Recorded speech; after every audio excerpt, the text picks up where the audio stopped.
ഇത്തിൽ കണ്ണു.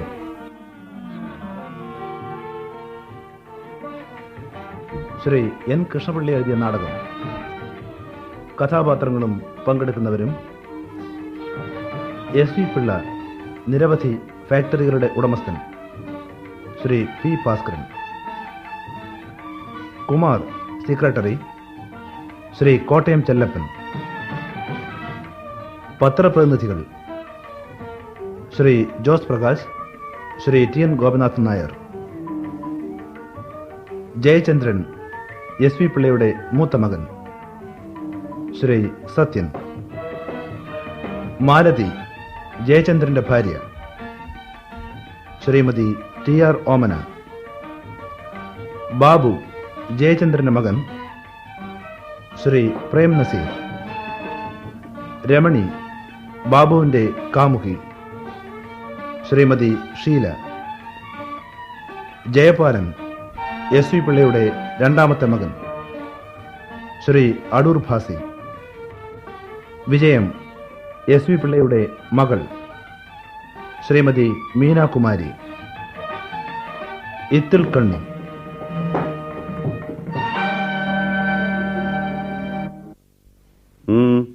എന്താ കുമാർ വിശേഷിച്ച്? ഒന്നുമില്ല സാർ. അഡ്വക്കേറ്റ് മേനോനെ കണ്ടോ? ഇല്ല. ഞാൻ കൊടുത്ത ആ ഡ്രാഫ്റ്റ് വായിച്ചു നോക്കി ഇന്ന് തിരിച്ചെത്തിക്കാമെന്നല്ലേ മേനോൻ പറഞ്ഞത്? അതെ. ഇങ്ങോട്ട് അയക്കാഞ്ഞ സ്ഥിതിക്ക് എന്താ നിങ്ങൾ പോയി വാങ്ങിക്കാഞ്ഞത്? ഇന്ന് തന്നെ ഞാൻ പോയി വാങ്ങിക്കാം സാർ. പക്ഷേ. എന്താ പക്ഷേ? പറയാൻ അവകാശമില്ലെന്ന് എനിക്കറിയാം. ഉപദേശിക്കാൻ അർഹതയുമില്ല. ഞങ്ങൾ ആരെക്കാളും ലോകം കണ്ട ആളാണ്. മറ്റാരുടെ ബുദ്ധിയും എത്താത്തിടത്ത് കടന്നു ചെല്ലുന്നതാണ് ആ ബുദ്ധി. ഈ മംഗളപത്രം എഴുന്നള്ളിക്കുന്നത് മറ്റന്നാൾ പോരെ കുമാർ? മുഖസ്തുതി കേൾക്കാൻ ആ ദിവസം അങ്ങ് ഒഴിഞ്ഞു വച്ചേക്കാം. ഒരു ദിവസത്തെ കഷ്ടപ്പാട് സഹിച്ചാൽ മതിയല്ലോ. മുഖസ്തുതി പാടിയല്ലോ ഞാൻ ഇന്നുവരെ അങ്ങേ സേവിച്ചത്. അതിവിടെ ചെലവാകില്ലെന്നറിയാൻ വേണ്ട ബുദ്ധി ഇത്രയും നാൾ കൊണ്ട് എനിക്കുണ്ടായില്ലെങ്കിൽ ഞാൻ എത്ര പടുവിട്ടിയായിരിക്കും. ഞാൻ പറയാൻ തുടങ്ങിയത് പറഞ്ഞു കഴിഞ്ഞ കാര്യം എന്ന് ഞാൻ ഊഹിക്കുന്നു. ശരിയല്ലേ? ഊഹിച്ചത് ശരിയാണ്. പക്ഷേ അതിനിയും പറയേണ്ട കടമ എനിക്കുണ്ടെന്ന് തോന്നിപ്പോകുന്നു. വേണ്ട, ഇനി അതിനെക്കുറിച്ച് സംസാരിക്കണ്ട. ഞാൻ ഉറച്ചു കഴിഞ്ഞതാണ്. അതിലിനി നീക്കുപോക്കില്ല കുമാർ. 18 വർഷമായി ഞാൻ അങ്ങയുടെ കീഴിൽ പടി തുടങ്ങിയിട്ട്. ഇത്രയും കാലം നമ്മുടെ വ്യവസായത്തെയും തൊഴിൽശാലകളുടെ നടത്തിപ്പിനെയും കുറിച്ച് ഏതൊരഭിപ്രായവും അങ്ങയോട് തുറന്നു സംസാരിക്കാൻ പൂർണ്ണ സ്വാതന്ത്ര്യം എനിക്ക് തന്നിട്ടുണ്ട്. എനിക്കെന്നല്ല, നമ്മുടെ സ്ഥാപനങ്ങളിൽ ജോലി നോക്കുന്നവർക്കെല്ലാം കൊടുത്തിട്ടുണ്ട് ആ സ്വാതന്ത്ര്യം. ആ സ്വാതന്ത്ര്യം അനുഭവിച്ചത് എന്റെ മഹാമനസ്കത കൊണ്ടാണെന്ന് നിങ്ങൾ തെറ്റിദ്ധരിച്ചിട്ടുണ്ടോ? മഹാമനസ്കത ഇല്ലാത്തവർക്ക് ആ സ്വാതന്ത്ര്യം അനുവദിക്കാൻ തോന്നുകയില്ല. ബിസിനസിന്റെ വളർച്ചയ്ക്ക് അതിൽ പങ്കെടുക്കുന്നവരുടെ സ്വതന്ത്രാഭിപ്രായങ്ങൾ പ്രയോജനപ്പെടുമെന്ന് കരുതിയാണ് ഞാനതിനനുവദിച്ചത്. വെറുതെ വ്യക്തിമാഹാത്മ്യവുമായി അതിനെ നിങ്ങൾ ബന്ധപ്പെടുത്തണ്ട. അതുപോലെ അതെല്ലാം വ്യവസായ സംബന്ധമായ കാര്യങ്ങൾ. നിങ്ങളിവിടെ അഭിപ്രായം പറയാൻ തുനിയുന്നത് എൻ്റെ കുടുംബകാര്യത്തെക്കുറിച്ചാണ്. അതിൽ ഞാനെടുക്കുന്ന തീരുമാനം നിങ്ങളെ ആരെയും ഒരു വിധത്തിലും ബാധിക്കുകയില്ല. പിന്നെ നിങ്ങൾ എന്തിന് അതിൻ്റെ ഗുണദോഷങ്ങളെക്കുറിച്ച് ചിന്തിക്കാൻ ബന്ധപ്പെടുന്നു? ഞാൻ ഒരിക്കൽ കൂടി അപേക്ഷിക്കുകയാണ്. അങ്ങയുടെ കരുതി ഇപ്പോഴത്തെ നിശ്ചയം വേണ്ടെന്ന് വയ്ക്കണം. എസ് വി പിള്ള ഒരിക്കൽ നിശ്ചയിച്ചാൽ അതിനിളക്കമില്ല കുമാർ. പക്ഷേ ഒരു ശുംഭന്റെയോ ഉദ്ദണ്ഡയന്റെയോ നിശ്ചയമായിരിക്കില്ലത്. ഒരു പ്രശ്നത്തിന്റെ എല്ലാ വശങ്ങളും ആവുന്നത്ര ശ്രദ്ധിച്ചും സാവകാശമായും ആലോചിക്കാതെ കണ്ണുമടച്ചൊരു തീരുമാനം ഒന്നിലും ഞാൻ ഇതുവരെ കൈക്കൊണ്ടിട്ടില്ല. നിങ്ങൾ ഇന്ന് തന്നെ മിസ്റ്റർ മേനോനെ കണ്ട നക്കൽ വാങ്ങിക്കണം. അങ്ങ് പറഞ്ഞാൽ അനുസരിക്കാനാണ് ഞാൻ ശീലിച്ചിട്ടുള്ളത്. പിന്നെ ജയചന്ദ്രനും ജയപാലനും ഇന്നിവിടെ എത്തുമെന്ന് കാണിച്ച് കത്ത് വന്നിട്ടുണ്ട്. വിജയവും ഇന്നോ നാളെയോ എത്താതിരിക്കുകയില്ല. 70ാമത്തെ വയസ്സിലെങ്കിലും ഒരാൾ തൻ്റെ മക്കളുടെ ഭാവി നിശ്ചയിച്ചില്ലെങ്കിൽ പിന്നെ എന്ത് ചെയ്യാനാണ്? 2 പേർ കാണാൻ വന്നിട്ടുണ്ട്. കാർഡ്. പത്രപ്രതിനിധികളാണ്. ജനസ്നേഹിയുടെയും ജനസേവകന്റെയും. അവർക്കിവിടെ എന്ത് കാര്യം? ഞാൻ ഈ 2 കൂട്ടത്തിലും പെടുകയില്ലല്ലോ. മറ്റന്നാൾ സപ്തതിയല്ലേ? അത് സംബന്ധിച്ച് പത്രത്തിൽ ചില കുറിപ്പുകൾ പ്രസിദ്ധീകരിക്കണമല്ലോ. അതിന് വിവരമന്വേഷിച്ചിറങ്ങിയതാവണം. ആയുസ്സിൽ ഇതുവരെ ഞാൻ പത്രക്കാരെയോ പത്രക്കാരെന്നെയോ കണ്ടിട്ടില്ല. കാണാത്തത് കൊണ്ട് ഇരുകൂട്ടർക്കും ദോഷമൊന്നും ഉണ്ടായിട്ടില്ല. ഇനിയിപ്പോൾ കണ്ടിട്ടെന്ത് വിശേഷം? കുമാർ ചെന്ന് അവരെ പറഞ്ഞയച്ചേക്കൂ. എൻ്റെ അഭിപ്രായം അങ്ങ് അവരെ കാണണമെന്നാണ്. അവരുമായി ഉള്ളു തുറന്ന് സംസാരിക്കണമെന്നാണ്. സുദീർഘകാലം ജീവിതത്തിൻ്റെ കുണ്ടും കുഴിയും താണ്ടി അസാധാരണമായ അനുഭവങ്ങൾ കൂടി കടന്നു വന്ന അങ്ങയുടെ വാക്കുകൾക്കും ആശയങ്ങൾക്കും തീർച്ചയായും വിലയും കനവും കൽപ്പിക്കും ഇന്നത്തെ തലമുറ. എനിക്കാരെയും ഒന്നും പഠിപ്പിക്കാനില്ല. ഞാൻ ചിലത് പഠിച്ചു. ആ പഠിച്ചത് എനിക്ക് മാത്രമേ പ്രയോജനപ്പെടൂ. ഒരാളറിഞ്ഞതും അനുഭവിച്ചതുമെല്ലാം ലോകർക്ക് മുഴുവൻ ഫലപ്പെടണമെന്നും ശരിയാകണമെന്നും പറയുന്നത് പോലൊരു മൗഢ്യമുണ്ടോ? ഫലപ്പെടുകയില്ലെന്ന് മാത്രമല്ല, പലപ്പോഴും അന്യർക്ക് അപകടം വരുത്തി വയ്ക്കാനും മതി. ഇന്നേതായാലും അങ്ങയുടെ ജീവിതത്തിലെ പ്രധാനപ്പെട്ട ഒരു അവസരമാണ്. അത് സംബന്ധിച്ച് അങ്ങയെ കാണാൻ വന്നവരെ നിരാശരാക്കുന്നത് ഒരിക്കലും ശരിയല്ല. ശരി, അവർ വരട്ടെ. കൂട്ടിക്കൊണ്ടുവരും. നമസ്കാരം. നമസ്തേ. ഇരിക്കൂ, ഇരിക്കൂ. ഇരിക്കണം. ഞങ്ങൾ ആരെന്ന് മനസ്സിലായി. കാർഡ് കണ്ടു. നിങ്ങൾക്ക് എന്താണാവോ വേണ്ടത്? ഞങ്ങളുടെയും ഞങ്ങളുടെ പത്രമുടമസ്ഥന്മാരുടെയും ഉള്ളഴിഞ്ഞ മംഗളാശംസകൾ അങ്ങയുടെ സപ്തതി പ്രമാണിച്ച് സമർപ്പിക്കാനാണ് ഞങ്ങൾ വന്നത്. സന്തോഷം, സന്തോഷം. നിങ്ങൾക്ക് ഇങ്ങനെയൊന്ന് ചെയ്യണമെന്ന് തോന്നാൻ ഞാനൊന്നും നിങ്ങൾക്ക് വേണ്ടി ചെയ്തിട്ടില്ലല്ലോ, വ്യക്തിപരമായും അല്ലാതെയും. വല്ലപ്പോഴും പരസ്യം തന്നിട്ടുണ്ടെങ്കിൽ തന്നെ അത് മറ്റു പത്രങ്ങൾക്ക് കൊടുത്തതിനൊപ്പമേ ഉള്ളൂ താനും. എന്തെങ്കിലും ഞങ്ങൾക്ക് ചെയ്തോ ചെയ്തില്ലയോ എന്നാണോ ഈ അവസരത്തിൽ നോക്കേണ്ടത്? അങ്ങ് ഈ രാജ്യത്തെ ഏറ്റവും മികച്ച ഒരു വ്യവസായ പ്രമുഖനാണ്. മറ്റൊരു വ്യവസായശാലകളിലും ഇല്ലാത്ത സുദൃഢമായ തൊഴിലാളി മുതലാളി ബന്ധമാണ് വളരെ നാളായി അങ്ങയുടെ തൊഴിൽശാലകളിൽ നിലനിന്നു വരുന്നത്. അതുകൊണ്ട് തന്നെ ഉൽപാദനവും വലിയ തോതിൽ നടക്കുന്നു. അങ്ങനെ നമ്മുടെ വ്യവസായ ലോകത്ത് ഗാഠമായ വ്യക്തിമുദ്ര ചാർത്തിയ അങ്ങയുടെ 70-ാം പിറന്നാള് തികച്ചും വ്യക്തിപരമാണെന്നോ കുടുംബത്തിൽ മാത്രം ഒതുങ്ങി നിൽക്കുന്നതോ ആണെന്ന് വിചാരിക്കാൻ സാധ്യമല്ല. അത് മാത്രമല്ല, നാടിന് താല്പര്യമുള്ള കാര്യത്തിൽ പത്രപ്രവർത്തകർ പങ്കെടുക്കാതിരുന്നാൽ കടുത്ത കൃത്യവിലോപമല്ലേ? അല്ലേ? അതെന്തോ എനിക്ക് അറിഞ്ഞുകൂടാ. പക്ഷേ ഞാൻ വ്യവസായം ചെയ്യാൻ പുറപ്പെട്ടതും വ്യവസായം നടത്തിക്കൊണ്ടിരിക്കുന്നതും നാട് നന്നാവണമെന്ന് വിചാരിച്ചല്ല, എനിക്ക് നന്നാവാൻ വേണ്ടിയാണ്. അക്കൂട്ടത്തിൽ ഈ വ്യവസായത്തിൽപ്പെട്ട 12,000-ഓളം ജോലിക്കാർക്ക് അവരുടെ വീട് പുലർത്താൻ കഴിയുന്നുണ്ടെന്ന് മാത്രം. ഈ ഉൽപ്പാദിപ്പിക്കുന്ന സാധനങ്ങൾ കൊണ്ടുള്ള പ്രയോജനമോ അനുഭവിക്കുന്ന ഈ നാട്ടുകാരല്ലേ? അതെ. അവിടെയും നിങ്ങൾ അത്ര വേഗം എന്നെ പരോപകാരിയാക്കി കളയരുത്. ഉൽപാദനം വർദ്ധിപ്പിക്കുന്നത് എന്റെ ലാഭത്തിനു വേണ്ടിയാണ്. നിങ്ങൾ പറയുന്ന ഫലവും കൂടി വന്നു ചേരുന്നു, അത്ര തന്നെ. മറ്റൊരിടത്തുമില്ലാത്ത വേതന നിരക്കുകളാണ് ഞങ്ങളുടെ ഫാക്ടറികളിലുള്ളത്. ഇത്ര ഉദാരമായ സേവന വ്യവസ്ഥകൾ ഈ രാജ്യത്ത് മറ്റൊരു വ്യവസായ സ്ഥാപനത്തിലുമില്ല. കുമാർ പറഞ്ഞത് ശരിയായിരിക്കും. പക്ഷേ അത് എന്റെ ഉദാരതയും തൊഴിലാളി പ്രേമവും കൊണ്ടാണെന്ന് തെറ്റിദ്ധരിക്കരുത്. അതെന്താ അങ്ങനെ പറയാൻ കാരണം? തൊഴിലാളികൾ സമരം ചെയ്ത് നേടിയ ആനുകൂല്യങ്ങളാണെന്നാണോ അങ്ങ് ഉദ്ദേശിക്കുന്നത്? 20-ലധികം വർഷം കഴിഞ്ഞു ഞാൻ വ്യവസായം തുടങ്ങിയിട്ട്. ഇന്ന് വരെ ഒരൊറ്റ സമരം പോലും എന്റെ തൊഴിലാളികൾ നടത്തിയിട്ടില്ല. എങ്കിൽ പിന്നെ അത്ഭുതമായിരിക്കുന്നു. സംതൃപ്തരായ തൊഴിലാളികൾക്ക് കൂടുതൽ ഉൽപ്പാദിപ്പിക്കാൻ കഴിയൂ എന്ന് എനിക്കറിയാം. അതുകൊണ്ട് ശമ്പളവും മറ്റ് ആനുകൂല്യങ്ങളും ആകർഷകമായിരിക്കണമെന്ന് ഞാൻ ആദ്യം തൊട്ടേ നിഷ്കർഷിച്ചു. എന്നുവെച്ചാൽ സ്വാർത്ഥത്തിൽ കവിഞ്ഞ് മറ്റൊരു നോട്ടവും അതിലില്ലെന്നർത്ഥം. പാവങ്ങൾ, ചില തൊഴിലാളികൾ പോലും വിശ്വസിച്ചിരിക്കുന്നത് എന്റെ വിശാല ഹൃദയത്വവും നന്മയും കൊണ്ട് ഇങ്ങനെ ചെയ്യുന്നു എന്നാണ്. ആത്മപ്രശംസ ചെയ്യാനുള്ള മടി കൊണ്ടാണ് അദ്ദേഹം ഇങ്ങനെ പറയുന്നത്. അല്ലല്ല, നേര് തന്നെ പറയണമെന്ന് ആഗ്രഹമുള്ളതുകൊണ്ട്. പത്രങ്ങളിൽ പേര് വരാൻ ഞാൻ ഒരിക്കലും ആശിച്ചിട്ടില്ല. ആദ്യമായിട്ടാണ് ഞാൻ പത്രക്കാരുമായി സംസാരിക്കുന്നത്. അത് സത്യമായിരിക്കണം. സത്യമേ അവർ എന്നെപ്പറ്റി എഴുതിവിടാൻ പാടുള്ളൂ എന്ന നിർബന്ധം എനിക്കുള്ളത് കൊണ്ട് ഇത്രയും പറഞ്ഞു. വിശ്വസിക്കാൻ വയ്യാത്ത വിധം അത്ഭുതകരമാണ് ഈ സത്യം പറച്ചിൽ. സത്യത്തിനും സത്യം പറച്ചിലിനും തമ്മിൽ വലിയ ബന്ധമുണ്ടെന്ന് എനിക്ക് തോന്നുന്നില്ല. നേര് പറയാനാണ് വളരെ എളുപ്പം. കള്ളം പറയാൻ എന്തുമാത്രം ബുദ്ധിമുട്ടണം? നേര് മാത്രം കൊണ്ട് ഒരു വ്യവസായിക്ക് വിജയം സിദ്ധിക്കുമെന്നാണോ അങ്ങയുടെ സിദ്ധാന്തം, അനുഭവം? എൻ്റെ അനുഭവവും സിദ്ധാന്തവും അതാണ്. മറ്റുള്ളവരെ പറ്റി പറയാൻ എനിക്ക് അവകാശവുമില്ല. അതെ, അങ്ങയുടെ അഭിപ്രായത്തിൽ എന്താണ് അങ്ങയുടെ ജീവിത വിജയത്തിന്റെ പ്രധാനമായ കാരണം? ഒന്നിലധികം കാണാം കാരണങ്ങൾ. അതെല്ലാം ഞാൻ അറിഞ്ഞുകൊള്ളണമെന്നില്ല. ചിലതെനിക്കറിയാം. ഞാനിപ്പോൾ പറഞ്ഞില്ലേ നേരിനെ പറ്റി, അത് ഒരടിസ്ഥാന കാരണമാണെന്ന് ഞാൻ വിശ്വസിക്കുന്നു. പിന്നൊന്നുള്ളത് എൻ്റെ തൊഴിൽശാലകളിൽ പണിയെടുക്കുന്നവരോട് എനിക്കുള്ള ബന്ധമാണ്. ഞാനും എൻ്റെ തൊഴിലാളികളും ഒരേ ഒരു മനസ്സോടെ ജോലി ചെയ്യുന്നവരാണ്.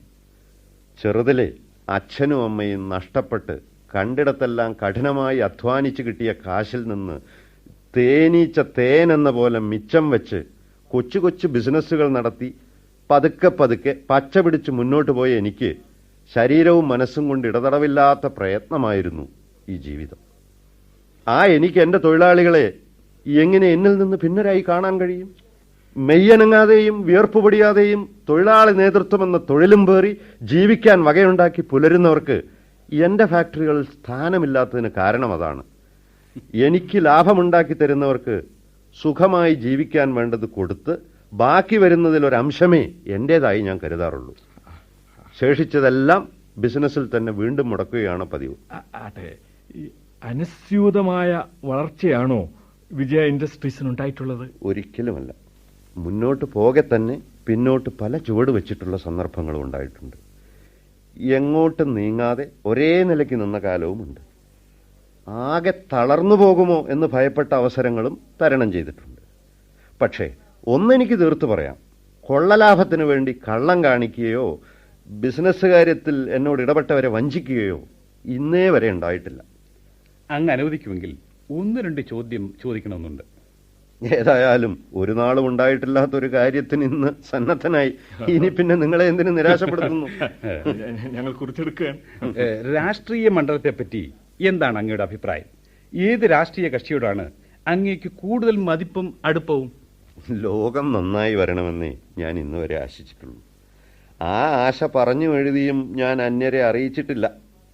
പക്ഷേ ലോകം നന്നാക്കാനാണെന്നും പറഞ്ഞ് ജനങ്ങളിൽ നിന്ന് ഫീസും പറ്റി അവരുടെ മൂക്കുകയർ തങ്ങളുടെ കയ്യിലാണെന്ന് ഭാവിച്ച് മറ്റൊരു തൊഴിലും ചെയ്യാതെ നടക്കുന്നവരോട് എനിക്ക് ബന്ധമില്ല. അവർ രാഷ്ട്രീയക്കാരായാലും സന്യാസിമാരായാലും കലാകാരന്മാരായാലും ആര് തന്നെ ആയാലും. പിന്നെ അവരോട് കലഹിച്ചു നിൽക്കാൻ നേരമില്ലാത്തതുകൊണ്ടും കലഹിച്ചാൽ ഫലമില്ലാത്തതുകൊണ്ടും അവർ പണം തണ്ടി വരുമ്പോൾ കൊടുക്കാൻ കുറെ പണം ഞാൻ എന്നും വക കണ്ടിട്ടുണ്ട്. പക്ഷേ ഭാഗ്യമെന്ന് പറയട്ടെ, എന്തെങ്കിലും ഒരു അപേക്ഷയുമായി അവരെ സമീപിക്കേണ്ട ആവശ്യം എനിക്കുണ്ടായിട്ടില്ല.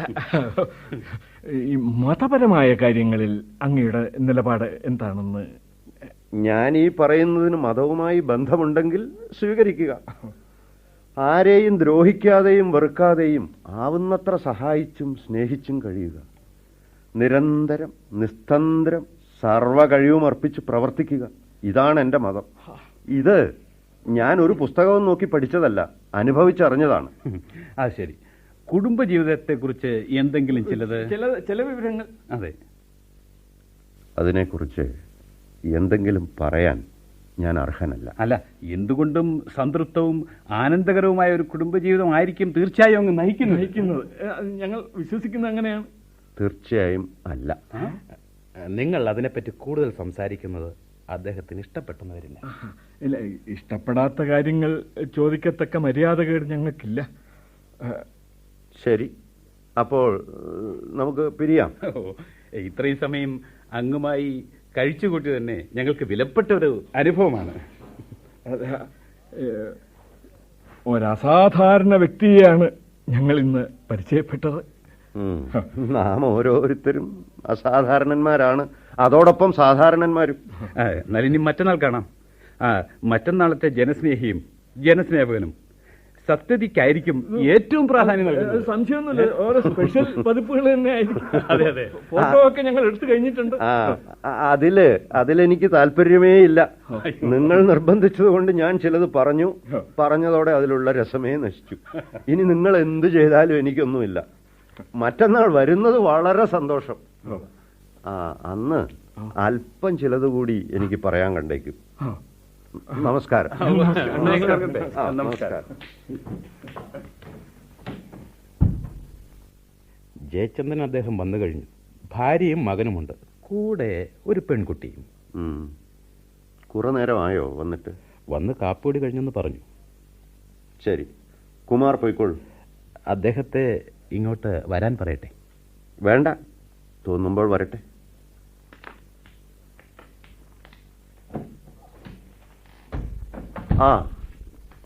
എപ്പോൾ വന്നു? കുറച്ചു നേരമായി.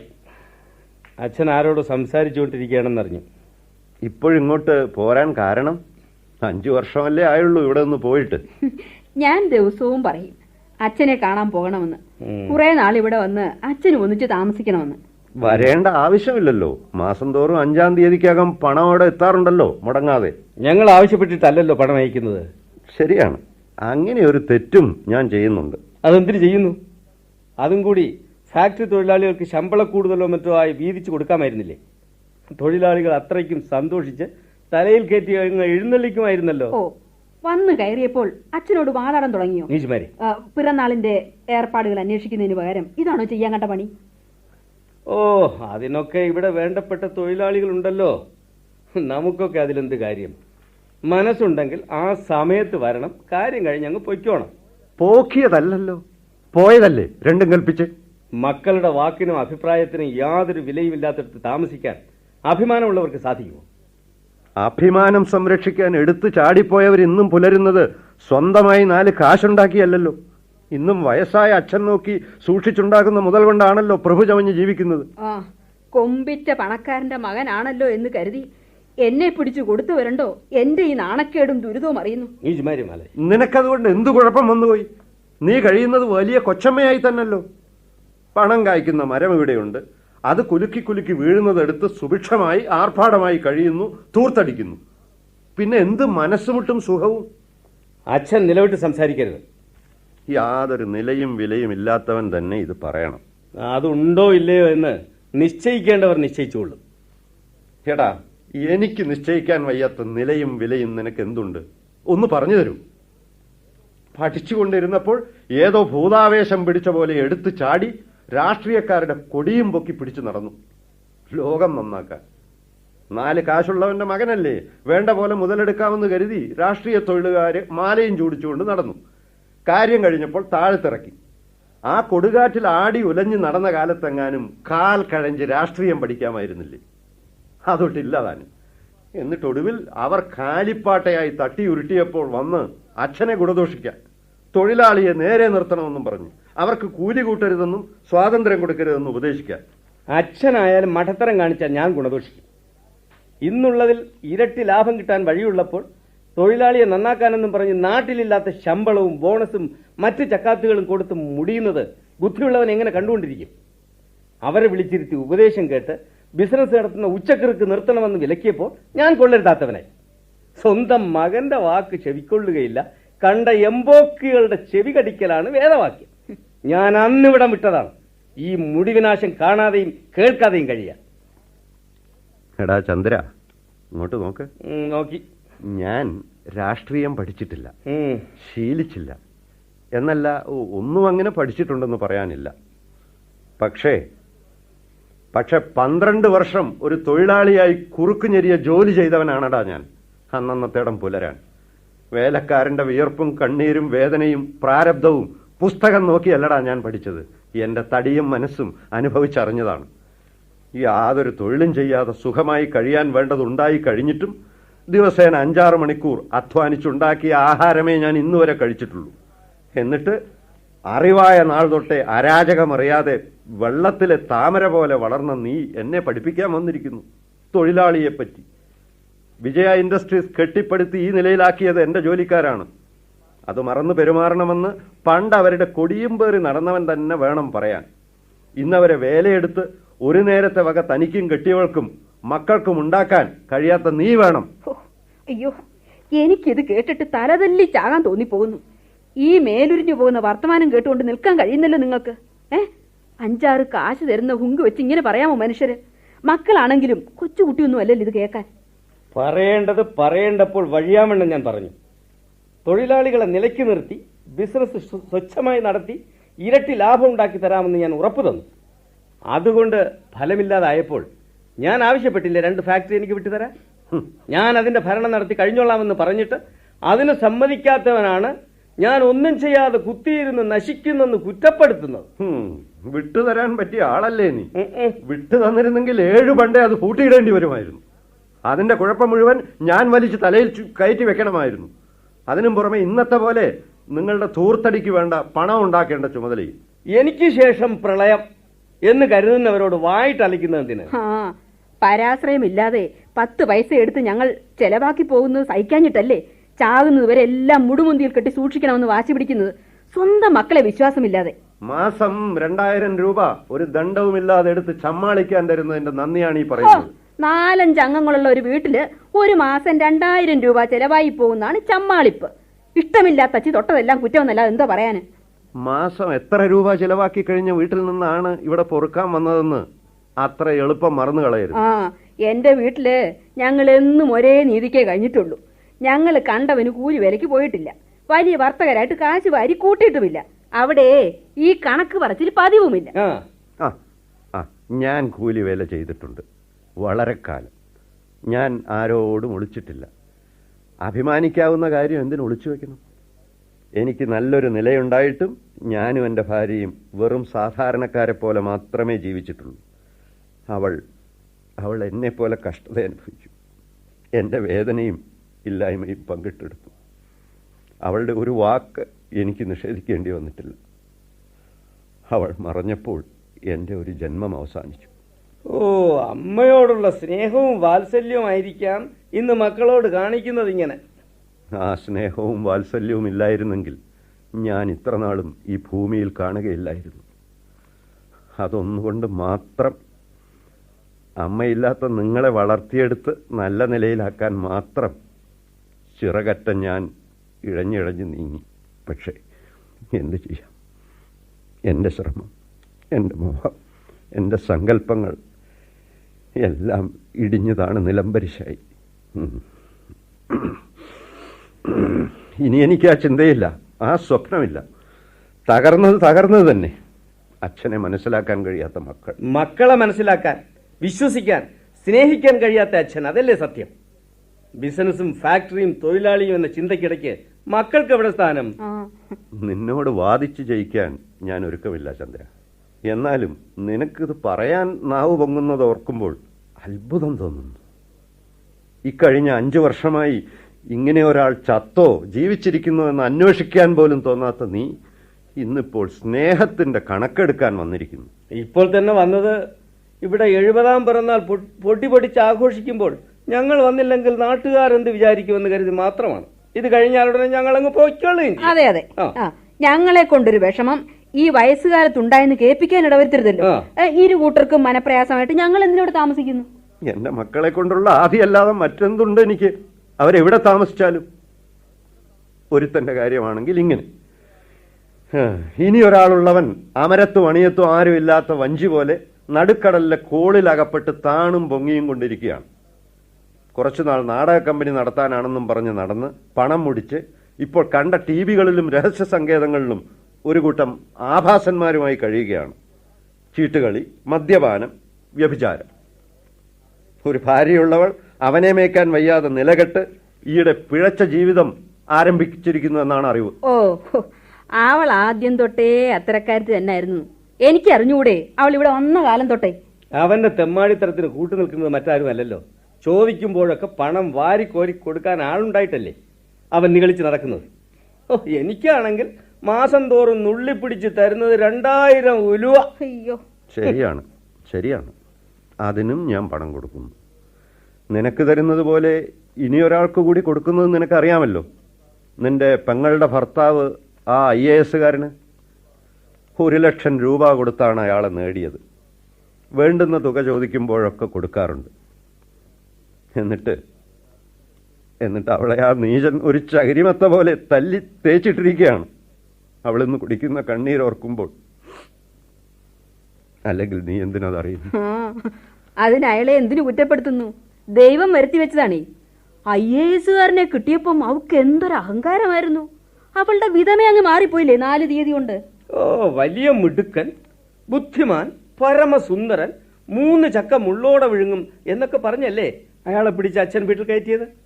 എന്നിട്ട് ഇപ്പോൾ അകത്ത് പുഴുന്നുളയുന്ന മധുരനാരങ്ങ എന്നറിഞ്ഞ് കരഞ്ഞിട്ട് എന്ത് ഫലം? കഷ്ടമാ പാവപ്പെട്ട പെൺകുട്ടിയുടെ ജീവിതം അച്ഛൻ തുലച്ചു. എല്ലാറ്റിനും കുറ്റം എനിക്ക്. അതെ, എൻ്റേത് തന്നെയാണടാ കുറ്റം. പക്ഷേ കുറ്റം പറയുന്നവർക്കെല്ലാം പറയാൻ നാവാടുന്നത് ഇന്നും കൊച്ചുകുട്ടികളെ പോലെ പോറ്റി വളർത്താൻ ഈ ഞാൻ തുനിഞ്ഞു നിൽക്കുന്നത് കൊണ്ട്. ഒരാൾ എന്നും കുന്നും വളർത്താനില്ലെന്ന് വെച്ച് ആരും നശിച്ചു പോകുകയൊന്നുമില്ല അച്ഛാ. ചന്ദ്ര, നീ ഇത് ആലോചിച്ച് പറയുകയാണോ? ആലോചിച്ചാൽ നിനക്ക് ഇത് പറയാൻ ധൈര്യം വരും. ആലോചിച്ച് ധൈര്യമായി പറഞ്ഞതാണെങ്കിൽ എനിക്ക് എത്ര സന്തോഷമായേനെ, ഞാൻ എത്ര ആശ്വസിച്ചേനെ. ഞങ്ങൾക്ക് അന്നേ 2 ഫാക്ടറി തന്നിരുന്നെങ്കിൽ ഇന്ന് എത്ര നല്ല നിലയിൽ ഒരു കാശ് ഇവിടുന്ന് വാങ്ങിക്കാതെ എത്ര തന്റേടമായിട്ട് ഞങ്ങൾ കഴിയുമായിരുന്നു. അതുപോലെ തന്നെ ഇദ്ദേഹത്തിന്റെ അനുജനും നേരത്തെ ചുമതല വല്ലതും ഏൽപ്പിച്ചിരുന്നെങ്കിൽ ഇങ്ങനെ കഴിഞ്ഞു നടക്കുമായിരുന്നു. ഞാൻ അത് പറഞ്ഞ അന്ന് 500 രൂപ ശമ്പളത്തിൽ ഒരു ഉദ്യോഗം എടുത്തതിന്റെ നേരെ നീട്ടാനാണ് അച്ഛന് തോന്നിയത്. എന്റെ ഫാക്ടറിയിൽ ഞാൻ മറ്റുള്ളവരെ പോലെ ശമ്പളക്കാരനായി ജോലി ചെയ്യുക, അതും എന്റെ മുകളിൽ ചില ഉദ്യോഗസ്ഥന്മാരുമായി. ആത്മാഭിമാനമോ അന്തസ്സോ ഉള്ളവർ ഇഷ്ടപ്പെടുന്ന പണിയാണോ അത്? നിന്റെ അച്ഛന് ഫാക്ടറിയിൽ ജോലി ചെയ്യാമെങ്കിൽ നിനക്ക് എന്തുകൊണ്ട് പാടില്ല? അച്ഛനെ പണ്ടേ ജോലി ചെയ്ത് ശീലിച്ചതല്ലേ, അതുപോലാണോ മകൻ? അത്രയും ജോലി ചെയ്യാൻ വയ്യാത്തവൻ എങ്ങനെ 2 ഫാക്ടറി നടത്തുമായിരുന്നു? ഭരിക്കുക എന്ന് വെച്ചാൽ ജോലി ചെയ്യാതിരിക്കുക എന്നാണോ നീ ധരിച്ചിരിക്കുന്നതിന്റെ അർത്ഥം? അധികാരം കയ്യിലുണ്ടെങ്കിൽ ഭരിക്കാൻ പ്രത്യേകിച്ച് എന്ത് വിഷമം? അതല്ലേ പറഞ്ഞു. എന്തിന് സാമർഥ്യം? താഴെയുള്ള വിറച്ചുകൊണ്ട് ജോലി ചെയ്യുമല്ലോ. നാം വലുതായി ജോലിയൊന്നും ചെയ്യുകയും വേണ്ട. കുറെ ദിവസമൊക്കെ ഏത് മരക്കഷ്ണം വിചാരിച്ചാൽ ഭംഗിയായി ഭരിക്കാം. അച്ഛൻ ഒക്കുന്ന കാര്യം മകൻ ഒക്കാതിരിക്കാൻ കാരണം ഒത്തുകൂടെന്ന് മനഃപൂർവ്വം വിചാരം തന്നെ. അങ്ങനെ പറ. സ്ഥാപനത്തിന്റെ ഭാഗ്യം തന്നെയാടാ നിനക്ക് ഞാൻ അന്ന് വിട്ടുതരാതിരുന്നത്. പിന്നെ ഇതാണല്ലോ നിനക്ക് ഭരണത്തെക്കുറിച്ചുള്ള സങ്കല്പം. കേട്ടോ ചന്ദ്ര, പന്തീരായിരം തൊഴിലാളി കുടുംബങ്ങൾക്ക് ഏകാശ്രയമാണ് എൻ്റെ ഈ സ്ഥാപനം. എൻ്റെ ശരീരത്തിൽ ജീവനുള്ളപ്പോൾ മറ്റെന്തു സംഭവിച്ചാലും ശരി, അത് നശിക്കാൻ ഞാൻ സമ്മതിക്കില്ല. ആട്ടെ, നിങ്ങൾ അപ്പുറത്ത് പോകൂ. അതിരിക്കട്ടെ, നിന്റെ മകൻ വന്നിട്ട് എവിടെ? അപ്പുറത്തുണ്ട്, വിളിക്കട്ടെ? ഇപ്പോൾ വേണ്ട. വേറെ ആരാ കൂടെ ഉള്ളത്? അത് ഞങ്ങളുടെ അയൽപക്കത്തുള്ള ഒരു കുട്ടിയാ, ബാബുവിന്റെ ഒരു ഗേൾഫ്രണ്ട്. ഞങ്ങളിങ്ങോട്ട് പോന്നപ്പോൾ കൂടെ വരാൻ ശാഠ്യം പിടിച്ചു. ഓഹോ, ഗേൾ ഫ്രണ്ട് അല്ലേ? ശരി, പോയിക്കൊള്ളൂ.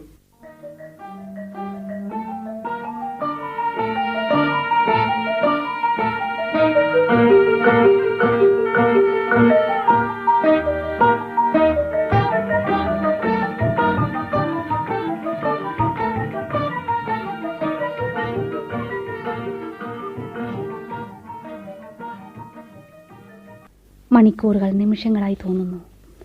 കളർപ്പറ്റ ആനന്ദം, മറ്റെല്ലാം മറന്നുപോകുന്നു. നിന്നെ കൂടി കൊണ്ടുവരാൻ ഞാൻ അമ്മയോട് പ്രയോഗിച്ച സൂത്രം എങ്ങനെയിരുന്നു? പാവം അമ്മ ആ വേല ഏറ്റുപോയി. Well done. പച്ചിലയും കത്തിരികയും പോലെ. You are A genius. അമ്മ പറഞ്ഞാൽ പിന്നെ അച്ഛൻ എന്തും വിശ്വസിച്ചോളും. നിനക്കറിയാമോ ഹണി, അച്ഛൻ ഒരു പെണ്ണാണനാണ്. നേരെ വിപരീതമാണ് എൻ്റെ ഡാഡി. മമ്മി വിറയ്ക്കും ഡാഡിയുടെ മുമ്പിൽ. പക്ഷേ ഡാഡി ആൾ ശുദ്ധനാണ്.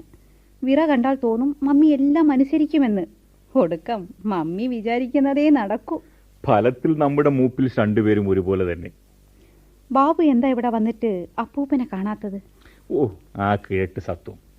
എനിക്ക് ആ ചുളി വീണ മുഖവും നരയും കാണുന്നതും വലിയ അനുഭവജ്ഞന്റെ മട്ടിലുള്ള വർത്തമാനം കേൾക്കുന്നതും വലിയ ബോറാണ്. പിന്നെ ഇവിടെ നിന്ന് പോകുന്നതിന് മുമ്പ് ഒന്ന് കണ്ടെന്ന് വരുത്തണം. പക്ഷേ അദ്ദേഹം ഒരു വലിയ ആളല്ലേ? ഒരു വലിയ പണച്ചാക്കെന്ന് പറയും. എപ്പോഴും ബിസിനസ്സും പണമിടപാടും തന്നെ. സ്വന്തം മകന് പോലും കണ്ടുകൂടാ. എൻ്റെ അമ്മയുടെ കാര്യം പറയുകയും വേണ്ട. എന്നാലും ആ സ്വത്തിലൊരു പങ്ക് നിങ്ങൾക്കല്ലേ? പിന്നെ കുറച്ച് സഹിച്ചാൽ എന്താ? ആദ്യം കഴിച്ചാൽ പിന്നെ മധുരിക്കും. Who cares about that? അല്ലെങ്കിൽ തന്നെ അതെന്ന് കിട്ടാനാണ്? കണ്ട കോളിന് കിഴവൻ 100 തികച്ചു കളയുന്ന മട്ടാണ്. ബാബുവിന് പഠിത്തം കഴിഞ്ഞാൽ ഒരു ഡീസന്റ് ജോബ് കിട്ടാൻ എത്ര എളുപ്പം. സ്വന്തമായി തന്നെ ഉണ്ടല്ലോ ഒരു പേരെടുത്ത ഫോം. കൊണ്ടുപോയി ചുടു നാശിച്ച പഠിത്തവും മിനക്കെട്ട ജോലിയും. പഠിക്കാൻ പോയി ഉള്ള ബുദ്ധി കൂടി തുളങ്ങി. ബാക്കിയുണ്ടെങ്കിൽ ജോലിക്ക് പോയാൽ മതി, അതും തീരും. ആ മുരട്ട് കാര്യങ്ങൾ ഓർമ്മിപ്പിക്കാതിരിക്കൂ ഡാർലിംഗ്. ഈ നിമിഷം നിറഞ്ഞു നിൽക്കുന്ന ആനന്ദത്തിൽ നമുക്ക് മുങ്ങാം. വരൂ, ആ കൈകൾ കൊണ്ട് എന്നെ പൂണ്ടടങ്കം ബന്ധിക്കൂ. എന്റെ ഉള്ളിൽ കത്തിയെരിയുന്ന അഗ്നി ഒന്ന് തണുപ്പിക്കൂ ഡാർലിംഗ്. ദൂരെ നിന്നാൽ മതി, അടുക്കേണ്ട ഡാർലിംഗ്. എന്ത്? ബാബു, ബാബു മദ്യപിച്ചോ? ഇതെപ്പോൾ? ഇതെവിടെ നിന്ന് കിട്ടി? വിട് എന്നെ, മാറി നിൽക്കൂ. ഡാർലിംഗ്, ഞാൻ മദ്യപിച്ചു, അതിനെന്താ? ഇങ്ങോട്ട് പോന്നപ്പോഴേ ഒരു ബോട്ടിൽ ഞാൻ കരുതിയിരുന്നു. അല്പം മദ്യപിക്കാതെ പ്രേമത്തിനൊരു ജോറില്ല. പ്രേമം, തിരഞ്ഞെടുപ്പ്, സമരം, ഇതൊക്കെ ഹരം പിടിക്കണമെങ്കിൽ അവൻ ശകലം ഉള്ളിൽ ചെല്ലണം. നിനക്ക് വേണോ ഡിയർ? ഒരു ഓട്ടത്തിന് ഞാൻ പോയി എടുത്തോണ്ട് വരാം. വേണ്ട വേണ്ട, ഞാൻ ഒരിക്കലും അറിഞ്ഞിരുന്നില്ല ബാബു, ബാബുവിന് ഈ ചീത്തത്തരമുണ്ടെന്ന്. Never mind. ഛേ, നിനക്ക് ലോകപരിചയം കുറവ്, അതുകൊണ്ട് ഇങ്ങനെ തോന്നും. ഇങ്ങോട്ട് നോക്ക്, എൻ്റെ അച്ഛൻ കുറേശ്ശെ കുടിക്കും. ചിറ്റപ്പനാണെങ്കിൽ മുഴുക്കുടിയൻ. ദോഷം പറയരുതല്ലോ. അപ്പൂപ്പൻ കുടിക്കുന്നത് ഞാൻ കണ്ടിട്ടില്ല. നിന്റെ അച്ഛനും അമ്മയും കുടിക്കും. നമ്മുടെ സാറന്മാർ പലരും ഒളിച്ചും പാത്തും കുടിക്കും.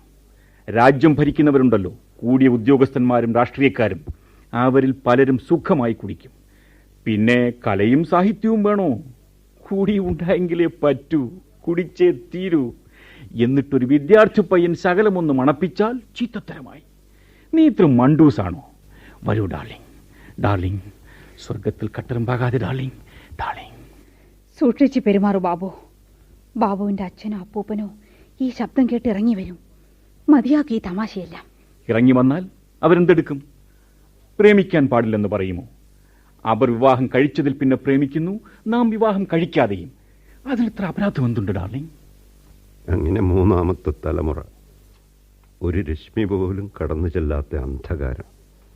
ബാബു, ബാബു. അതാ ബാബുവിനെ വിളിക്കുന്നു. ആരാണോ ആവോ? ആരോ ആകട്ടെ. ബാബു അങ്ങോട്ട് ചെല്ലൂ, ഞാൻ ഇവിടെ തന്നെ നിൽക്കാം. ഓ, എളുപ്പം പോകൂ, അല്ലെങ്കിൽ വിളിക്കുന്ന നാൾ ഇങ്ങോട്ട് വരും. നമ്മ ഒന്നിച്ചിവിടെ കാണും. കാണട്ടെ, അതിനെന്താ? Don't be A fool. പോകൂ ബാബു. എന്നെ വിളിച്ചോ? വിളിച്ചിട്ടാണല്ലോ നീ വന്നത്. ഞാൻ തോട്ടത്തിൽ നിൽക്കുകയായിരുന്നു. തനിച്ചോ? അല്ല. ആരാ കൂടെ? എന്റെ ഒരു ഗേൾ ഫ്രണ്ട്. എന്ന് വെച്ചാൽ മലയാളത്തിൽ? കൂടെ പഠിക്കുന്ന ഒരു സ്നേഹിത. ഓഹോ, അവൾ ഇവിടെ വരാൻ കാരണം? ഞങ്ങൾ വന്നപ്പോൾ അവൾ കൂടെ പോന്നു. അച്ഛന്റെ നാടും വീടും ഒന്ന് കണ്ടാൽ കൊള്ളാമെന്ന് അവൾ അമ്മയോട് പറഞ്ഞു.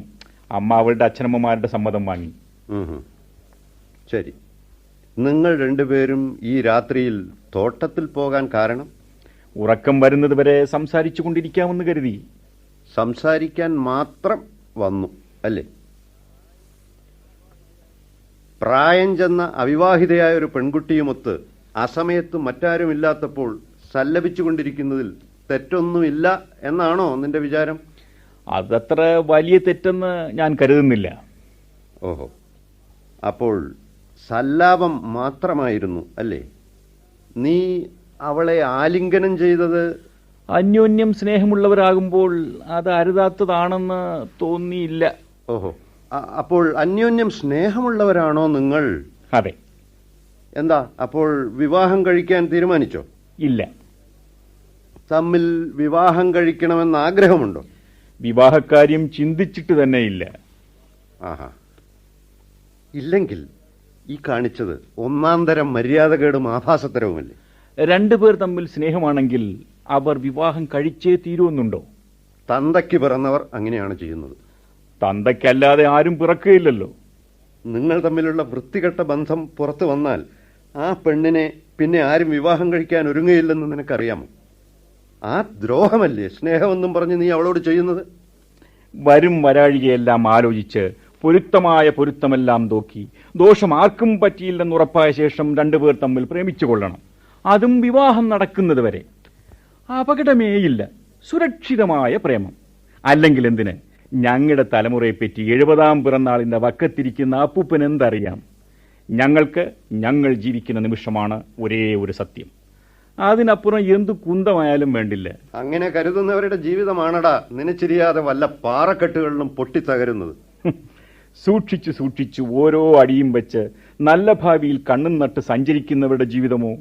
അതും വല്ല പാറക്കെട്ടിലോ നീരാളി കുരുക്കിലോ നിലക്കാണാ കയത്തിലോ അല്ലേ ചെന്നടിയുന്നത്. അപ്പോൾ പിന്നെ സൂക്ഷിക്കാൻ ഈ പെടാപ്പേട് പെട്ടിട്ട് എന്ത് കാര്യം?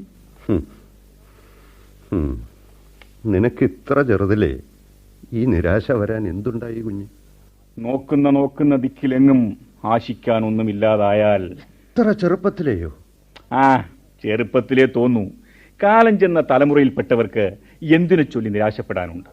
പൊടിഞ്ഞതും ദ്രവിച്ചതും ക്ലാവും കറയും അടിഞ്ഞതും എല്ലാം കൂടി വല്ല വിധവും ഏച്ചു കെട്ടിവെച്ച് തൃപ്തിപ്പെടുന്നവരല്ലേ അവർ? നാളുവരെ എന്റെ മാറിലും എളിയിലും ഒട്ടിയിരുന്ന് ഞാൻ താലോലിച്ചു വളർത്തിയ നീ ഇപ്പോൾ എന്നിൽ നിന്ന് എത്രമാത്രം അകന്നുപോയി കുഞ്ഞ്. അപ്പൂപ്പൻ നിനക്കിന്നൊരു കിഴട്ട് സത്വമാണ്, ഒരു ബോറാണ്, ഒരു പുരാണ വസ്തുവാണ് അല്ലേ? നിനക്ക് നല്ലത് വരട്ടെ, നീ പൊയ്ക്കോളൂ. ആ പെൺകുട്ടിയെ നിന്റെ അമ്മയുടെ അടുത്തേക്ക് അയക്കും. അപ്പൂപ്പന് അവളെ കാണണ്ടേ? എന്തിന്? നിന്നിൽ കൂടി അവളെയും ഇന്നത്തെ 100,000 ചെറുപ്പക്കാരെയും ഞാൻ കാണും.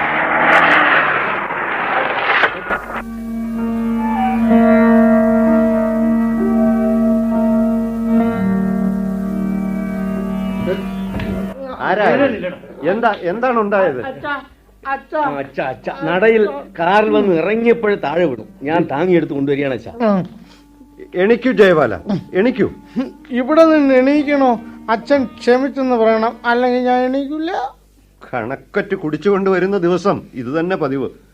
എടാ, ക്ഷമിച്ചെന്ന് പറയാൻ എന്തുണ്ടായി ഇപ്പോൾ നീ എവിടുന്ന് വരുന്നു? ഇതുവരെ ചെയ്തതൊക്കെ ക്ഷമിച്ചെന്ന് പറഞ്ഞില്ലെങ്കിൽ ഞാൻ ഇവിടെ കിടക്കും, ഇവിടെ കിടന്ന് മരിക്കും. ഇത് നീ എത്രാമത്തെ തവണ പറയുന്നതാണടാ? കഥയില്ലാത്ത കണ്ണീരും കാലിൽ വീഴലും. കുറച്ചധികം ചെലുത്തി കാണുമെന്ന്, അതാണ് ഈ പൊടിപാടൊക്കെ.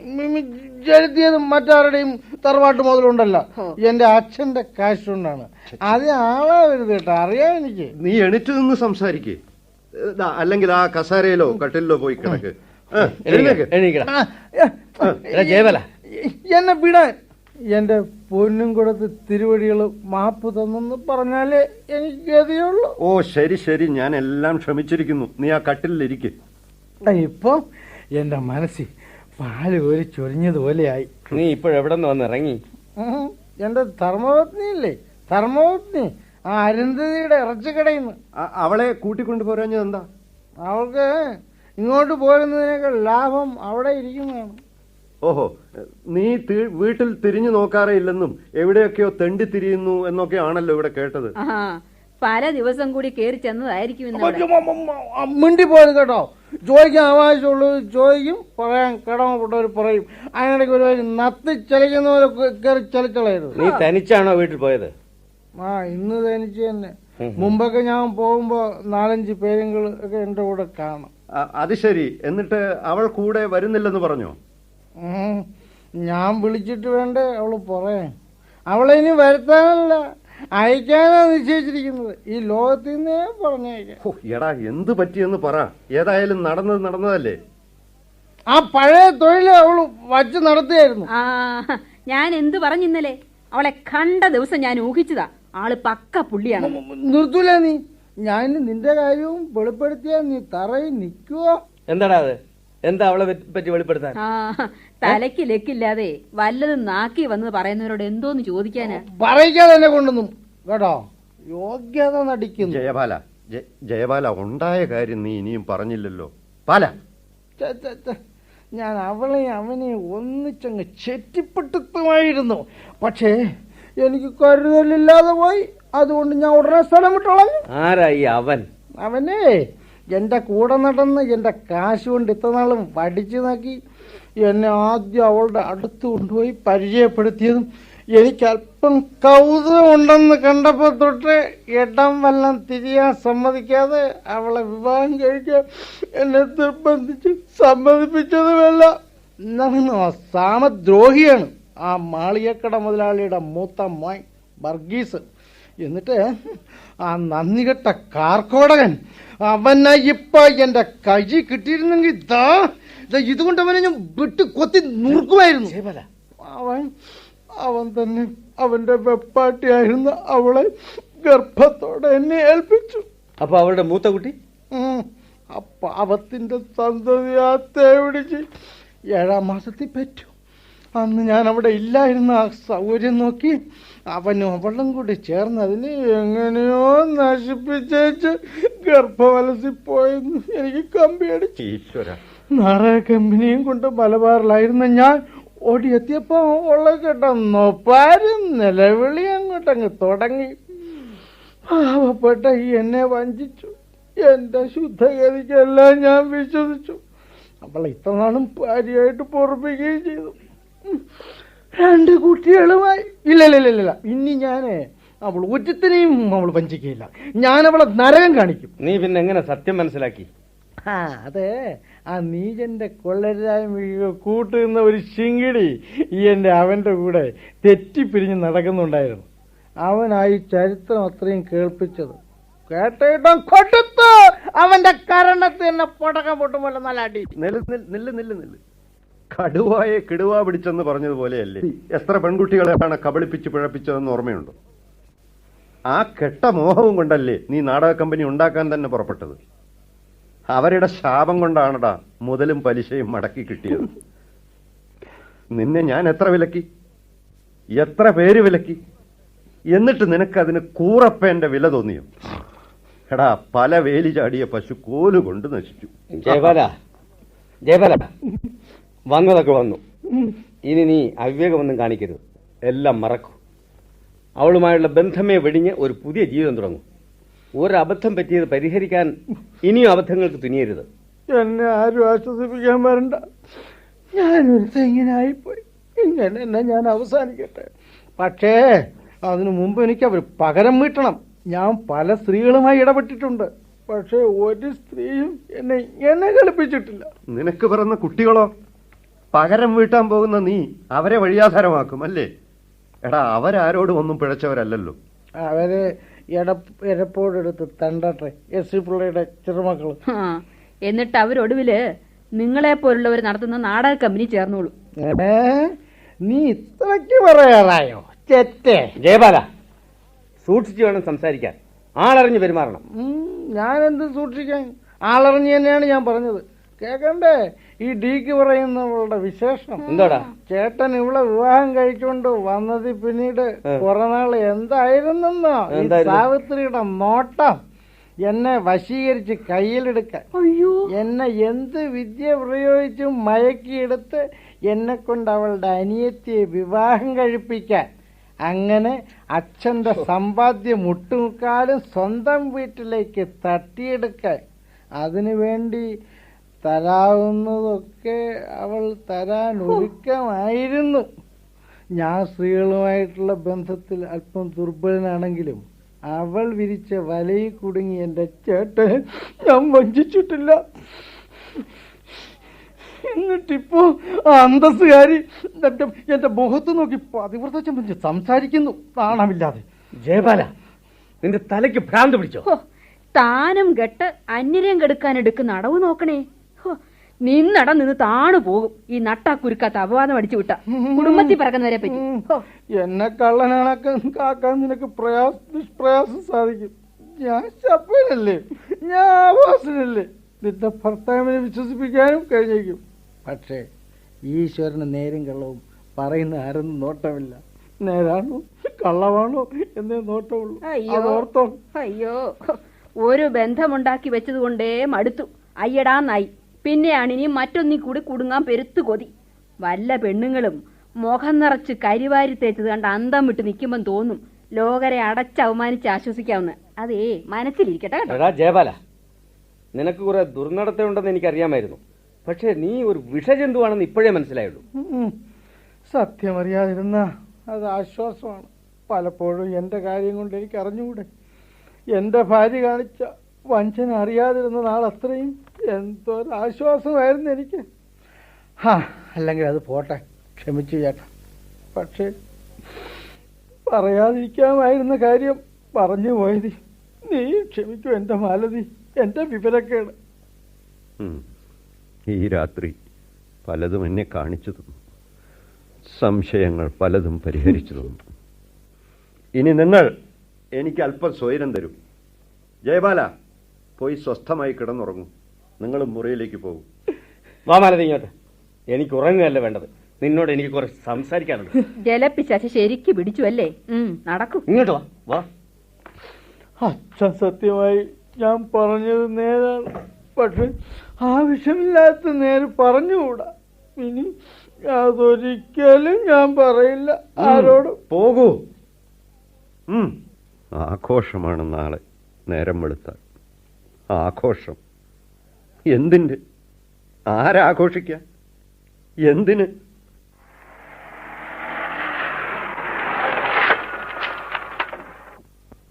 മോളെ, നീ രാത്രിയിൽ രാജശേഖരൻ എവിടെ?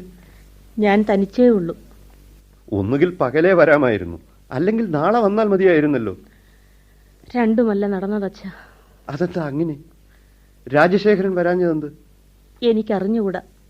എന്തോ സംഭവിച്ചിട്ടുണ്ട്. എന്തെന്ന് പറയൂ. ഒന്നുമില്ല, ഞാനിങ്ങ് പോന്നു. എനിക്ക് വരേണ്ട ആവശ്യമുള്ളതുകൊണ്ട്. ആവശ്യമില്ലാത്ത അയാൾ വന്നില്ല. അത്രയേ ഉള്ളൂ. സാരമില്ല, മനസ്സുള്ളവർ വരട്ടെ. ഇന്ന് വരണ്ടെന്ന് പറഞ്ഞിട്ട് കേൾക്കാതെ ഞാൻ പോന്നതുകൊണ്ട് ഇനി അങ്ങോട്ട് ചെല്ലണ്ടെന്ന് പറഞ്ഞിരിക്കുകയാണ്. അതെന്താ വരേണ്ടെന്ന് പറയാൻ കാരണം? അത് ഞാനെങ്ങനെ അറിയും? നാളെ വന്നാൽ മതിയെന്ന് നിർബന്ധമായി പറഞ്ഞു. ക്ഷണിച്ചു വരുത്തുന്ന അതിഥിയെപ്പോലെ പോകേണ്ടവരല്ല, ഇന്നെങ്കിലും ഇവിടെ വന്നേ തീരുമെന്ന് ഞാനും നിർബന്ധിച്ചു. ഒടുവിൽ എത്ര പറഞ്ഞിട്ടും ഫലമില്ലെന്ന് കണ്ടു ഞാൻ ഇങ്ങോട്ട് പോരാനിറങ്ങി. അപ്പോഴാണ് ആജ്ഞ, തിരിച്ചു ചെന്നേക്കരുതെന്ന്. ഓ, അതൊരു സൗന്ദര്യപ്പിണക്കം. അതത്ര കാര്യമായിട്ടെടുക്കാനുണ്ടോ? ഞാൻ തിരിച്ചു പോകുന്നുമില്ല. പോകാതെ? അഭിമാനമുള്ളവർക്ക് സഹിക്കാൻ വയ്യാത്ത പെരുമാറ്റം 100 തവണ ഉണ്ടായിട്ടും ഞാൻ എതിര് പറഞ്ഞിട്ടില്ല, ചെയ്തിട്ടില്ല. ഇന്ന് ഞാൻ പറഞ്ഞു, ചെയ്തു.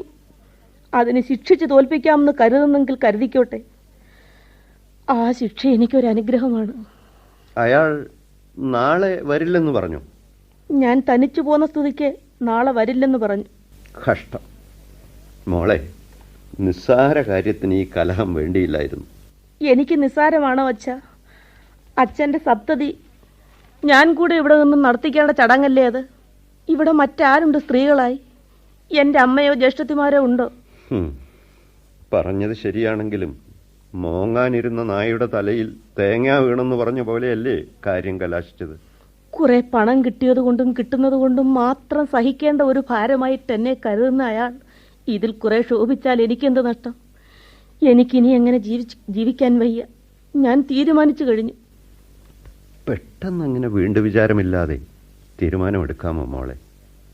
നാളെ നിന്റെ അഭിപ്രായം മാറിയെന്ന് വന്നുകൂടെ? അന്ന് നിനക്ക് മനസ്താപിക്കാൻ ഇടവരാതിരിക്കണമെങ്കിൽ ആ മനസ്താപം അച്ഛന് കാണേണ്ടി വരികയില്ല. ഭാര്യയ്ക്ക് വേണ്ടത് മനുഷ്യത്വവും സ്നേഹവുമുള്ള ഭർത്താവിനെയാണ്. അവൾക്കെന്തിന് IAS-കാരൻ? അയാളെ വേണ്ടത് സർക്കാരിനാണ്. അയാൾക്ക് അധികാരമുണ്ടെങ്കിൽ അതുകൊണ്ടുള്ള ഗുണവും ദോഷവും ജനങ്ങൾക്കാണ്. ഉടുത്തൊരുങ്ങി കൂടിയ ഉദ്യോഗസ്ഥന്റെ ഭാര്യ എന്ന ഭാവം കാണിച്ചു. നിന്റെ മനോവിഷമം അറിയാഞ്ഞല്ല കുട്ടി ഞാനിത് പറഞ്ഞത്. പല്ലിൻ്റെ അടിയിൽ നാക്കകപ്പെട്ട അവസ്ഥയിലാണ് നമ്മൾ. കുറെ കൂടി ക്ഷമിച്ചിരുന്നാൽ അയാളുടെ സ്വഭാവം മാറുന്നെങ്കിലും. ആ മാറ്റവും കാത്തു കാത്ത് നരകത്തിലിരിക്കാൻ എനിക്ക് വയ്യ.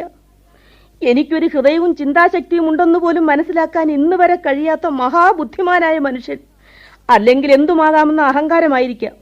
മദ്യവും സ്ത്രീയും അതിനാകാവുന്നത്ര പ്രകാരഭേദങ്ങളുമാണ്. ജീവിതമെന്ന് വിശ്വസിച്ച് അതിന്റെ പുറകെ പാഞ്ഞു നടക്കുന്നവന്, അത് കിട്ടാൻ വേണ്ടി ഏത് വൃത്തികേടും ചെയ്യാൻ മടിക്കാത്തവന് ഭാര്യ ഒരു വീട്ടു സാധനം മാത്രമാകുന്നതാണോ അത്ഭുതം? എപ്പോഴും ഞാൻ നിനക്ക് കിട്ടാവുന്നവനാണോ എന്ന ഭാവമാണ് എല്ലാ പെരുമാറ്റത്തിലും. അതിലും അത്ഭുതം, ഇക്കൂട്ടർക്ക് ഇതൊന്നും പാടില്ലെന്ന് വിലക്കുന്ന കുറെ ചട്ടങ്ങളും പടച്ചു വിട്ടിട്ടുണ്ട് പോലും സർക്കാർ. ശരി, ഞാൻ ചിലത് ഉറച്ചിട്ടുണ്ട് മകളെ. നീ തത്വമുള്ളവളാണ്, വാടി വീഴുന്ന ചീരച്ചെടിയല്ല. എന്റെ മോഹത്തിന് അടിമയായി നീ തീ തിന്നേണ്ടി വന്നു. ശരി, മകൾ അകത്തു പോകൂ. ചേട്ടന്മാരും മാലതി ചേച്ചിയും അകത്തുണ്ട്. അവരെ കണ്ടിട്ട് അധികം സംസാരിക്കാൻ നിൽക്കാതെ വല്ലതും കഴിച്ചു കിടന്നുറങ്ങും. നാളെ നേരത്തെ എഴുന്നേൽക്കേണ്ടതല്ലേ? അവരൊക്കെ നേരത്തെ ഇങ്ങെത്തി. ഞാൻ വരാൻ ഈ പാതിരാത്രിയായി. പാതിരാത്രിയിൽ നിന്ന് പുറത്തു കടക്കാൻ. പാവപ്പെട്ട കുട്ടി. ഒരേ ഒരു നിരപരാധി മാത്രമുണ്ട് ഈ വീട്ടിനകത്ത്.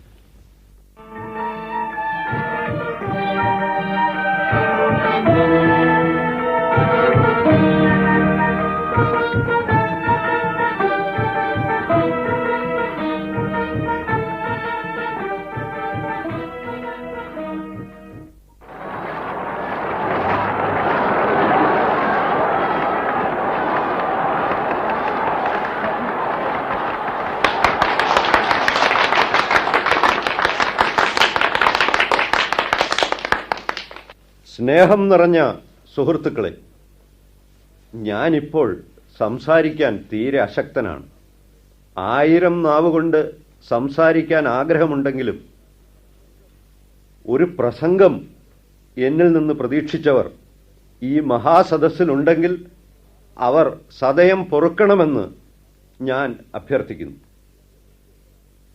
എനിക്ക് ചിലത് നിങ്ങളെ അറിയിക്കണമെന്നുണ്ട്. എന്റെ തൊഴിൽശാലകളിൽ പണിയെടുക്കുന്ന സഹോദരന്മാരും എന്റെ നാട്ടുകാരും മറ്റഭ്യുദയകാംക്ഷികളും എന്റെ കുടുംബാംഗങ്ങളും സമ്മേളിച്ചിരിക്കുന്ന ഈ സദസ്സിൽ വെച്ച് തന്നെ എന്നെ സംബന്ധിക്കുന്ന ചില പ്രധാന കാര്യങ്ങൾ അറിയിക്കാൻ കഴിയുന്നത് വളരെ അർത്ഥവത്തായി ഞാൻ കരുതുന്നു. സ്നേഹിതരെ, 2 ദിവസം മുമ്പ് ജനസ്നേഹിയുടെയും ജനസേവകന്റെയും പ്രതിനിധികൾ അവരിതാ എന്റെ മുമ്പിൽ ഇരിക്കുന്നുണ്ട്, എന്റെ അടുത്ത് വന്നിരുന്നു. എന്റെ സപ്തതി ദിവസമായ ഇന്ന് പ്രസിദ്ധീകരിക്കാൻ പ്രയോജനപ്പെടുന്ന എന്നെക്കുറിച്ചുള്ള കുറെ വിവരങ്ങൾ ശേഖരിക്കുകയായിരുന്നു അവരുടെ ഉദ്ദേശം. അവരന്ന് ശേഖരിച്ച് പ്രസിദ്ധീകരിച്ച കുറിപ്പുകൾ നിങ്ങളിൽ പലരും കണ്ടിരിക്കും. അതിൽ ഞാൻ പറഞ്ഞത് അപ്പാടെ യാതൊരു കലർപ്പും കൂടാതെ പ്രസിദ്ധീകരിച്ചതിന് ഞാൻ അവരോട് നന്ദി പറയുന്നു. അവർ പിരിയുമ്പോൾ ഞാൻ ഒരു വാക്ക് പറയുകയുണ്ടായി. സപ്തതി ദിവസം വരുന്ന അന്ന് കുറെ കൂടി വിവരം ലഭിച്ചേക്കും എന്ന്. ഞാൻ അഭിമുഖ സംഭാഷണത്തിൽ പറയാൻ വൈമനസ്യം കാണിച്ച ഒരു വിഷയമുണ്ട്, എന്റെ കുടുംബ സൗഭാഗ്യം. അതിനെക്കുറിച്ച് ചിലത് പറഞ്ഞ് അവരുടെ, ഒരുപക്ഷെ നിങ്ങളുടെ ജിജ്ഞാസ പരിഹരിക്കാൻ ഇന്ന് ഞാൻ ഒരുക്കമാണ്. അതിനു മുമ്പ് ഞാൻ എടുത്ത ഒരു തീരുമാനം നിങ്ങളെ അറിയിച്ചു കൊള്ളട്ടെ. ഒരു തൊഴിലാളിയായി ജീവിതമാരംഭിച്ച് എത്രയോ നീണ്ട വർഷങ്ങൾ അങ്ങനെ കഴിഞ്ഞുകൂടി 12 വ്യവസായശാലകളുടെ ഉടമസ്ഥനാകാനും തൊഴിലാളികളുടെ നിർവ്യാജ സ്നേഹവും അവിരാമ പരിശ്രമവും നിമിത്തം വിജയത്തിൽ നിന്ന് വിജയത്തിലേക്ക് കുതിച്ചുയരാനും എനിക്ക് ഭാഗ്യമുണ്ടായി. ഇന്നിതാ എന്റെ ആകെയുള്ള സ്വത്തായ വ്യവസായശാലകളുടെ ഉടമസ്ഥാവകാശം മുഴുവനും അവിടെ പണിയെടുക്കുന്ന തൊഴിലാളികൾക്കായി ഞാൻ രേഖാമൂലം വിട്ടുകൊടുത്തിരിക്കുന്നു.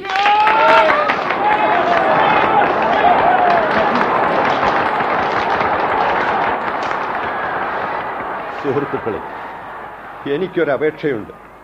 സദയം നിങ്ങൾ ചെവിക്കൊള്ളണം. ഇതാ ഒരു മഹാത്യാഗി, ലോകസ്നേഹി, തൊഴിലാളി ദൈവം എന്നൊക്കെ അന്തം വിട്ടു പറയുന്ന ചില ശുദ്ധാത്മാക്കളെങ്കിലും നിങ്ങളുടെ കൂട്ടത്തിൽ കണ്ടേക്കാം. അവർ എന്നെ വിചാരിച്ച്, സത്യത്തെ ബഹുമാനിച്ച്, ഇതിൽ ഒരു ത്യാഗവും മണ്ണാങ്കട്ടയും ഒന്നുമില്ലെന്നും കേവലം സ്വകാര്യ താൽപര്യമേ ഈ നിശ്ചയത്തിന് പുറകിലുള്ളൂ എന്നും ധരിക്കണമെന്ന് ഞാൻ യാചിക്കുന്നു.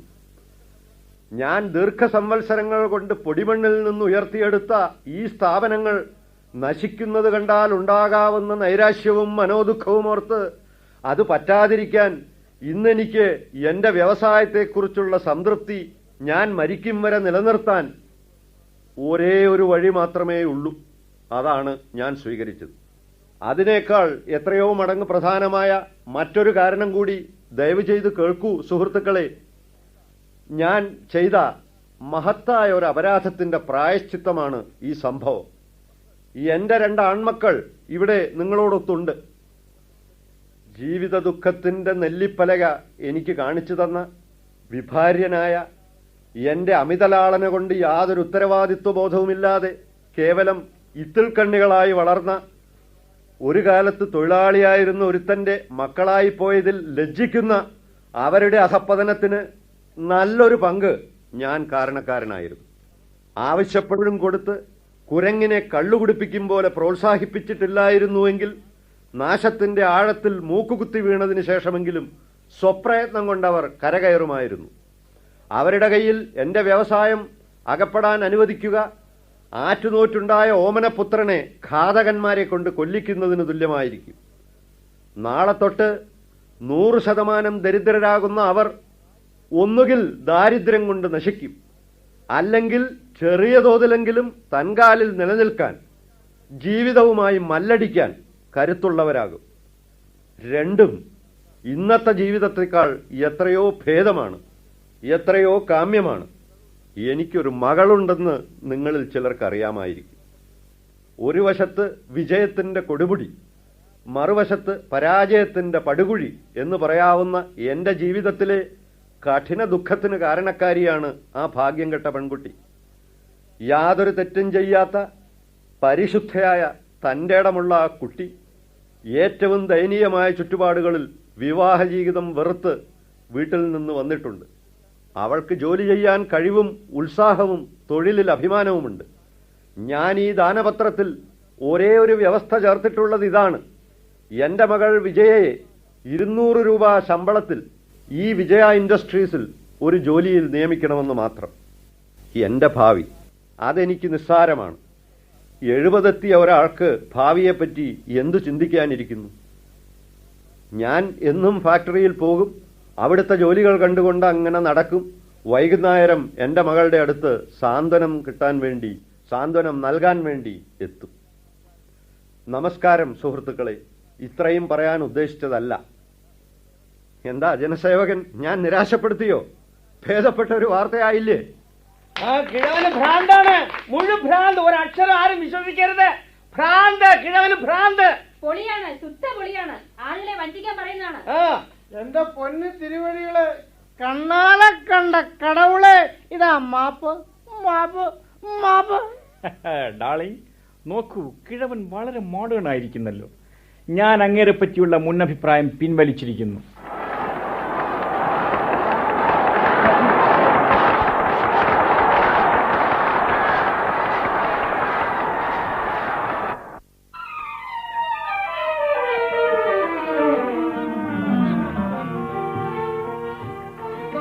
നിങ്ങൾ ഇതുവരെ കേട്ടത് ഇത്തിൽ കണ്ണി, ശ്രീ എൻ കൃഷ്ണപിള്ള എഴുതിയ നാടകം.